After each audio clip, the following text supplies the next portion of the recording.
भारत के राजवंश ना, तो हम दक्षिण भारत के राजवंश पढ़ेंगे। तो हम आपको एक बार ऐसे ये देखिए, ये दक्षिण भारत है। अब यहाँ पे कैसे कौन कौन से राजा आए और उनका क्या क्या साम्राज्य हुआ उसके बारे में पढ़ेंगे।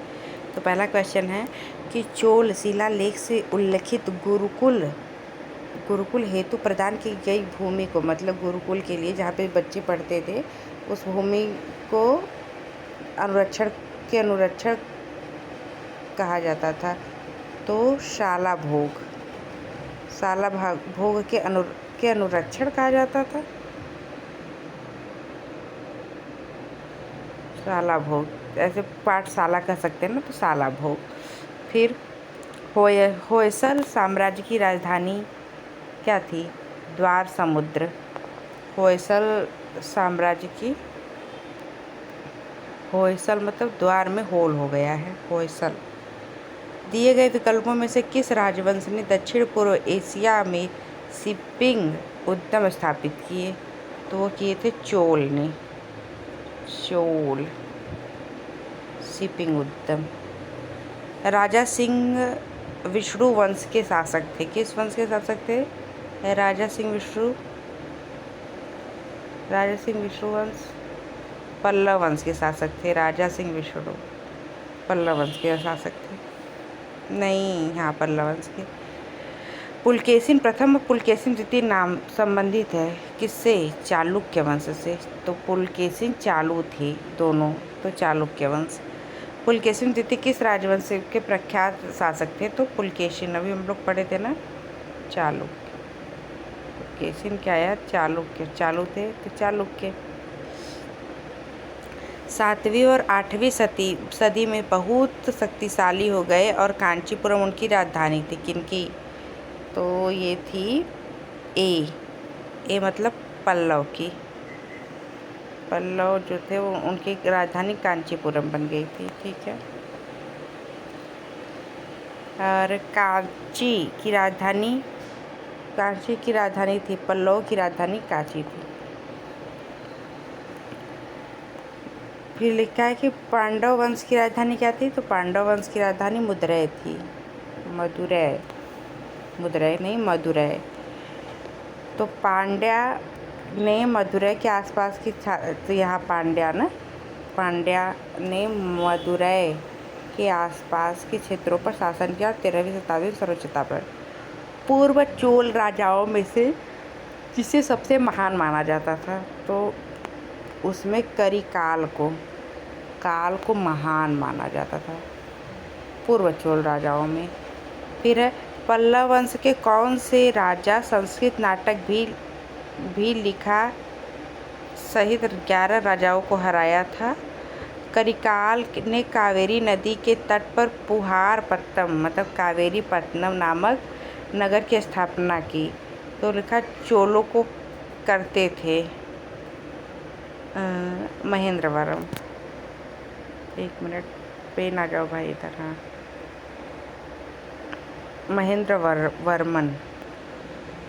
महेंद्रवर्मन राजा, संस्कृत में लिखा है 11 राजाओं को हराया था। अच्छा, किस चालुक्य राजा ने कन्नौज के राजा हर्ष को पराजित किया? तो वो क्या था? पुलकेशिन द्वितीय ने। पुलकेशिन ने हर्ष को पुल कर दिया, ऐसे कह सकते हैं, पुलकेशिन द्वितीय। चोल राजवंश के अंतिम शासक कौन थे? तो ये थे राजेंद्र चोल। चोल वंश के अंतिम शासक राजेंद्र चोल थे। कौन से चोल राजा ने मालदीवों के द्वीपों पर दरियाई विजय पाई थी? तो ये थे राजा राज। मालदीव में जो जाता है वो तो राजा ही रहता है ना, तो राजा राज। फिर 193 के बाद प्रारंभिक चेर वंशीय राजाओं में किन राज्यों पर शासन किया? तो वो किया था तमिलनाडु और केरल पे। बाकी और ये सब राज्य क्या है? उत्तर भारत के हैं, क्योंकि हम लोग दक्षिण भारत का पढ़ रहे हैं, तो इसलिए। उड़ीसा लेकिन है उसमें, बंगाल नहीं। उड़ीसा तो दक्षिण में ही आएगा, लेकिन तमिलनाडु और केरल इसमें सही आंसर है। फिर किस भारतीय राजा ने पूर्व एशिया के कुछ हिस्से जीतने के लिए नौसैनिक शक्ति का इस्तेमाल किया था? तो नौसैनिक शक्ति का राजेंद्र चोल ने। राजेंद्र चोल ही तो एक क्वेश्चन हम लोग राजेंद्र चोल से भी पढ़े थे ना कि चोल वंश के अंतिम शासक कौन थे? राजेंद्र चोल। जब वो और उन्होंने नौसैनिक शक्ति इस्तेमाल की तो थोड़ा भाई मॉडर्न थे इसलिए, और अंतिम शासक थे तो इसलिए थोड़ा मॉडर्न रहे होंगे, ऐसे याद कर सकते हैं। अब सीमावर्ती राजवंश पढ़ते हैं ना, बॉर्डर लाइन डायनेस्टी। 9वीं शताब्दी में स्थापित विक्रमशिला विश्वविद्यालय की स्थापना किसने कराई थी? तो ये कराई थी धर्मपाल ने, विक्रमशिला की स्थापना। सबसे प्रसिद्ध पशुचारण और शिकारी जनजाति मंगोल बसे हुए थे। कहाँ पे बसे हुए थे मंगोल? 1 मिनट ऑप्शन देख लेते हैं, और डी ऑप्शन है मध्य एशिया में। मध्य एशिया में। अब हम देखिए, ये हमारा भारत हो गया, इधर रूस चाइना ये वो हो गया, और चाइना के ही बॉर्डर लाइन पे यहाँ मंगोलिया है ना, तो इसलिए हम कह सकते हैं मध्य एशिया में। फिर विंध्याशक्ति वाकाटक वंश के संस्थापक थे। पाल राजवंश का पहला राजा कौन था? तो वो था गोपाल था। और धर्मपाल विक्रमशिला विश्वविद्यालय की स्थापना कराई थी। इनमें से कौन सा राजवंश दक्षिण भारत से संबंधित नहीं है? तो चोर, पांडव, तो ये पल्लव, सातवाहन, ये सब दक्षिण भारत से, जबकि पाल नहीं है, धर्मपाल ये सब नहीं है। ठीक है। प्राचीनतम साहित्य और साहित्यकार देख लेते हैं। पाणिनि संस्कृत के प्रसिद्ध लेखक थे, तो व्याकरणाचार्य के। कालिदास द्वारा लिखा गया अभिज्ञान शकुंतलम में शकुंतला का पुत्र कौन था? तो इसमें तो भरत थे। देख लेते 102 का ए, भरत। 102 का एक भरत, पेन ले लो, ये भरत। इसके बाद 203 है। नाट्य शास्त्र पुस्तक भारत के शास्त्रीय नृत्य पर लिखी गई है। इसको किसने लिखा है? भरत मुनि ने। और भरत मुनि ने ही भरतनाट्यम जो है तो ब्रह्मा जी आए थे, ऐसा कुछ, तो भरत मुनि। निम्न में से किसकी रचना कालिदास द्वारा की गई है? तो ये कुमार संभव की गई है। किरातार्जुनीयम तो नागार्जुन की है ना। प्रसिद्ध तमिल महाकाव्य मणि में कलई की रचना किसने की थी? तो इसे सतनार ने की थी। मणि, सात, सतनार ऐसे करके याद कर सकते हैं। निम्नलिखित में से कौन सी पुस्तक विष्णु शर्मा द्वारा लिखी गई है? तो पंचतंत्र। फिर मुद्रा राक्षस विशाख दत्त द्वारा लिखी गई है। फिर साहित्यिक कृति रत्नावली, ये किसके द्वारा लिखी गई है? तो रत्नावली हर्षवर्धन के द्वारा लिखी गई है। फिर भारत की महान साहित्यिक कृतियाँ मेघदूत, अभिज्ञान शकुंतलम किसने लिखा है? कालिदास ने लिखा है। फिर राजतरंगिणी के लेखक कौन है? राजतरंगिणी के लेखक है कल्हड़। पंचतंत्र विष्णुगुप्त, हाँ। फिर महाभारत नामक संस्कृत महाकाव्य के लेखक कौन थे? वेदव्यास जी थे। आर्यभट्टियम तो आर्यभट्ट ने लिखी थी, तो किस भाषा में लिखी थी आर्यभट्टियम ना? अभी इसका भी देख लेते हैं। 213 का डी है, संस्कृत भाषा में आर्यभट्टियम, संस्कृत भाषा में। प्राचीन संस्कृत ग्रंथ अष्टाध्यायी के लेखक कौन थे? तो ये थे पाणिनि। फिर सुश्रुत संहिता किस विषय में संबंधित है? तो ये चिकित्सा और शल्य में संबंधित है।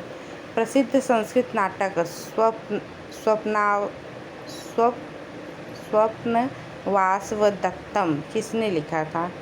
तो इसे भास, सपने में आभास, तो भास।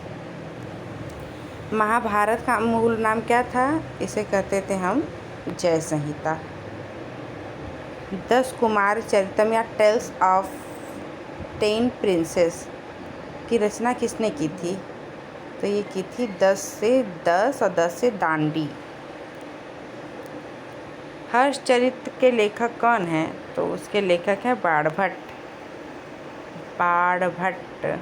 हर्षचरित के लेखक हैं। गीत गोविंद किसने लिखा? तो ये लिखा था जयदेव ने, गीत गोविंद।